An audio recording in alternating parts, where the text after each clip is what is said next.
दोस्तों, आज की कहानी है राजस्थान के सूरतगढ़ से जयपुर तक के एक ट्रक ड्राइवर के सफर की सच्ची आप बीती।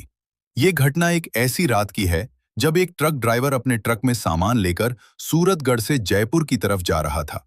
रात का समय था, सड़क सुनसान थी और चारों तरफ सिर्फ अंधेरा और ठंडी हवा चल रही थी।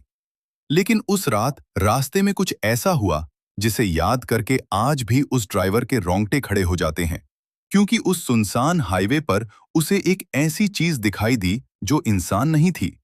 तो चलिए शुरू करते हैं सूरतगढ़ से जयपुर के सफर की यह डरावनी और रहस्यमयी कहानी। मेरा नाम इरफान है और मैं पिछले 12 साल से ट्रक चला रहा हूं। मैंने राजस्थान के लगभग हर हाईवे पर ट्रक चलाया है। यह घटना करीब 3 साल पहले की है। उस दिन मुझे सूरतगढ़ से जयपुर तक मशीन के पार्ट्स लेकर जाना था। मैंने रात करीब 11 बजे अपना ट्रक स्टार्ट किया और हाईवे पर निकल पड़ा। शुरुआत में सब कुछ बिल्कुल सामान्य था। सड़क खाली थी और मैं आराम से ट्रक चला रहा था। करीब 1 बजे रात मैं एक सुनसान इलाके में पहुंचा। चारों तरफ खेत थे और सड़क पर दूर दूर तक कोई गाड़ी नहीं थी। तभी अचानक मुझे सड़क के किनारे एक लड़की खड़ी दिखाई दी। उसने सफेद कपड़े पहने हुए थे और वो मुझे हाथ देकर ट्रक रोकने का इशारा कर रही थी।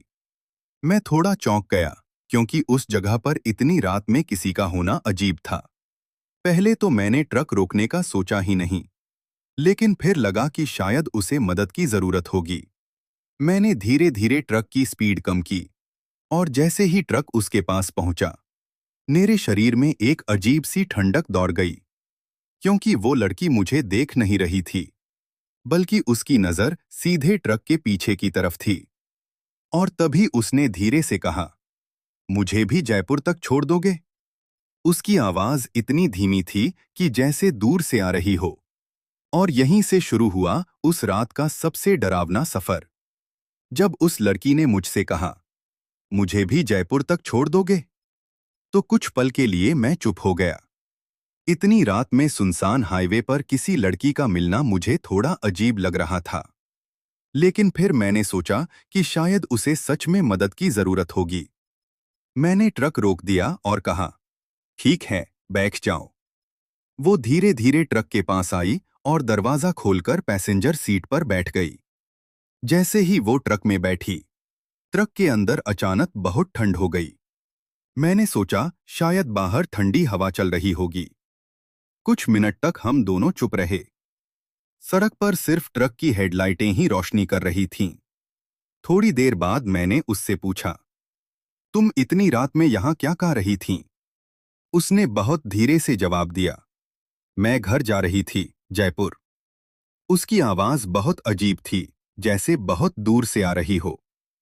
करीब 20 मिनट तक हम ऐसे ही चलते रहे। फिर अचानक मुझे लगा कि ट्रक के पीछे से किसी के रोने की आवाज आ रही है। मैंने तुरंत रियर मिरर में देखा, लेकिन पीछे कोई नहीं था। मैं थोड़ा घबरा गया। मैंने लड़की की तरफ देखा। वो चुपचाप सामने सड़क की तरफ देख रही थी। तभी उसने अचानक कहा, डर मत, वो हमें कुछ नहीं करेगा। यह सुनकर मेरे हाथ स्टीयरिंग पर ही कांपने लगे, क्योंकि मैंने उसे अभी तक नहीं बताया था कि मुझे रोने की आवाज सुनाई दे रही है। अब मेरे मन में एक ही सवाल था, उसे कैसे पता चला कि ट्रक के पीछे कोई रो रहा है? और तभी अचानक ट्रक की हेडलाइट अपने आप बंद हो गई। हाईवे पर चारों तरफ घना अंधेरा छा गया। और उसी अंधेरे में मुझे लगा जैसे कोई ट्रक के पीछे दौड़ रहा है। उस रात का असली डर अब शुरू हुआ था। जब ट्रक की हेडलाइट अचानक बंद हुई, तो हाईवे पर चारों तरफ घना अंधेरा छा गया। मेरे हाथ डर के मारे स्टीयरिंग पर कांप रहे थे। मैंने तुरंत ट्रक को धीरे किया और हेडलाइट फिर से चालू करने की कोशिश की।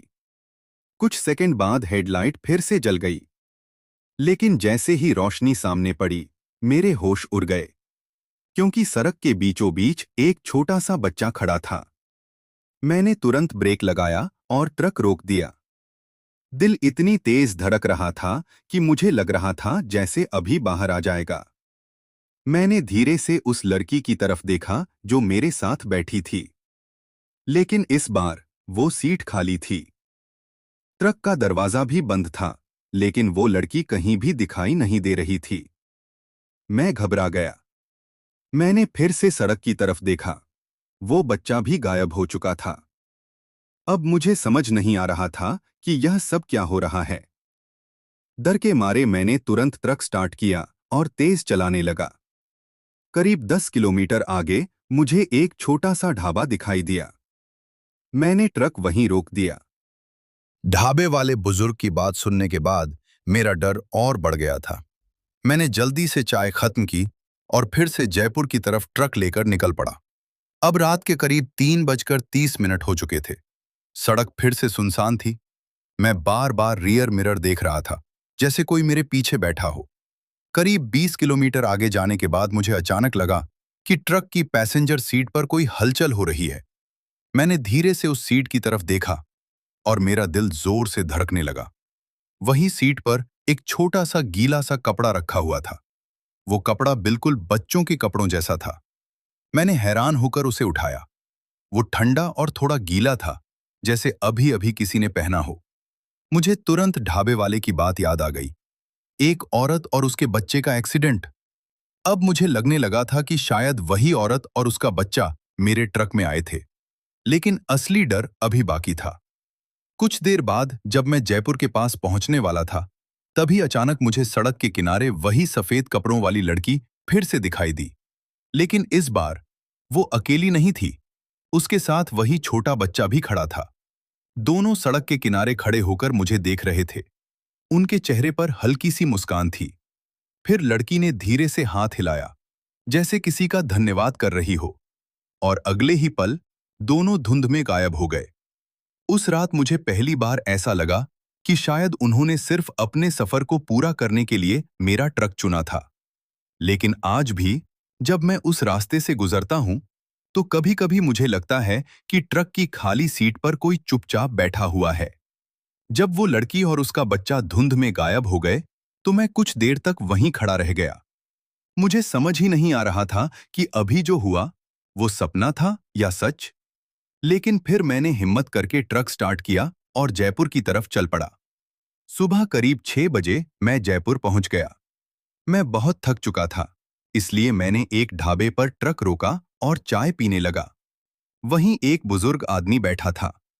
उसने मुझे घबराया हुआ देखा और पूछा, क्या हुआ ड्राइवर साहब, रात को नींद नहीं आई क्या? मैंने उसे पूरी रात की घटना बता दी। वो आदमी कुछ देर तक चुप रहा, फिर बोला, बेटा, जिस सड़क से तुम आए हो, वहां कई साल पहले एक बहुत बड़ा एक्सीडेंट हुआ था। मैंने पूछा, कैसा एक्सीडेंट? वो बोला, एक ट्रक ने सड़क पार कर रही एक औरत और उसके छोटे बच्चे को टक्कर मार दी थी। दोनों की वहीं मौत हो गई थी। ये सुनकर मेरे हाथ से चाय का कप गिर गया। मैंने धीरे से पूछा, उस ट्रक ड्राइवर का क्या हुआ? बुजुर्ग ने मेरी आंखों में देखा और बोला, कहते हैं, उस हादसे के बाद से वो ड्राइवर कभी इस रास्ते पर नहीं आया, क्योंकि उसे लगता था कि उस औरत और बच्चे की आत्मा आज भी वहां भटकती है। ये सुनकर मेरे शरीर में सिहरन दौड़ गई, क्योंकि उस रात मैंने जिस ट्रक में उन दोनों को देखा था, वो ट्रक बिल्कुल मेरे ट्रक जैसा ही था।